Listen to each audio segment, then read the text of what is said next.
రచ్చబండ కార్యక్రమంలో ముఖ్యమంత్రి పాల్గొనవలసి ఉంది. అయితే ప్రమాదం కారణంగా అక్కడికి చేరలేకపోయారు. చిత్తూరు జిల్లాలో ప్రతిస్పందన ఏ విధంగా ఉంది?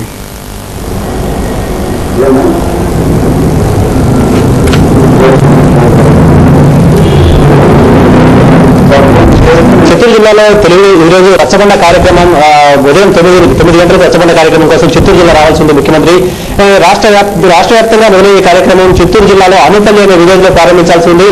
ఇందుకోసం ఉదయం బయలుదేరిన ముఖ్యమంత్రి తర్వాత ఇక్కడ కొద్దిసేపట్లో రాబోతున్నారని చెప్పి చిత్తూరు జిల్లా ప్రజాప్రతినిధులు కాంగ్రెస్ పార్టీ నాయకులంతా కూడా చిత్తూరు చేరి ఆయన కోసం ఎదురు చూశారు. కానీ ముఖ్యమంత్రి ఆచూకీ రాకపోవడంతో ఇదంతా కూడా మధ్యాహ్నం వరకు ముఖ్యమంత్రి క్షేమంగా ఉన్నారు, మరికొద్ది సేపట్లో రాబోతున్నారు, ముఖ్యమంత్రికి ఎలాంటి ప్రమాదం జరగలేదు, అయితే హెలికాప్టర్ అయితే క్షేమంగా ఉంది, ముఖ్యమంత్రికి ఎలాంటి ప్రమాదం లేదన్న వార్తలతో కాస్త ఊరటగా కనిపించారు. ఏదో ఒక సమయంలో ప్రోగ్రాం రద్దయినా సరే ముఖ్యమంత్రి క్షేమంగా ఉన్నారనే వార్త వాళ్ళందరినీ సంతోషపరిచింది. అయితే కొద్దిసేపటి క్రితం రోజుగా ప్రెస్ కాన్ఫరెన్స్ అనంతరం కాంగ్రెస్ పార్టీ శ్రేణుల్లో కాంగ్రెస్ పార్టీ నాయకుల్లో చాలా తీవ్రమైన ఆందోళన కనిపిస్తోంది. దాదాపు 7 గంటల సేపు ముఖ్యమంత్రి కనిపించకుండా పోవడం, ఎక్కడున్నారో కూడా సమాచారం లేకపోవడం, తీవ్రమైన ఆందోళన ఇక్కడ కాంగ్రెస్ పార్టీ కార్యకర్తలు కనిపిస్తోంది.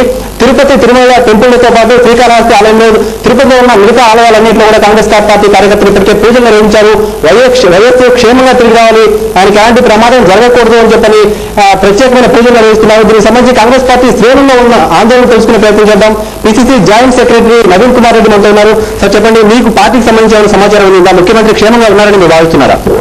ఈ రోజు పార్టీ తరఫున నుంచి ఎటువంటి సమాచారం మాకు అందలేదు. మేమంతా కోరుకునేది ఆ కలియుగ దైవం వెంకటేశ్వర స్వామి గారిని, మా ముఖ్యమంత్రి గారు క్షేమంగా తిరిగి రావాలని చెప్పి 8 కోట్ల మంది ప్రజల ఆరాధ్య దైవం వైఎస్ రాజశేఖర రెడ్డి గారు ఈ రోజు ఆరోగ్యశ్రీ కార్డు ద్వారా వేలాది మందికి ప్రాణదానం చేసిన ప్రాణదాత ఆయన ప్రాణానికి ఎటువంటి ముప్పు రాకూడదని చెప్పి ఆ కలియుగ దైవం వేడుకొండల స్వామిని మనస్ఫూర్తిగా కోరుకుంటున్నాం, పూజలు చేస్తున్నాం. ఇంటిల్లిపాది మా సొంత మనిషిగా భావిస్తూ ప్రజలందరూ కూడా ఈ రోజు ఎంతో బాధపడుతున్నారు.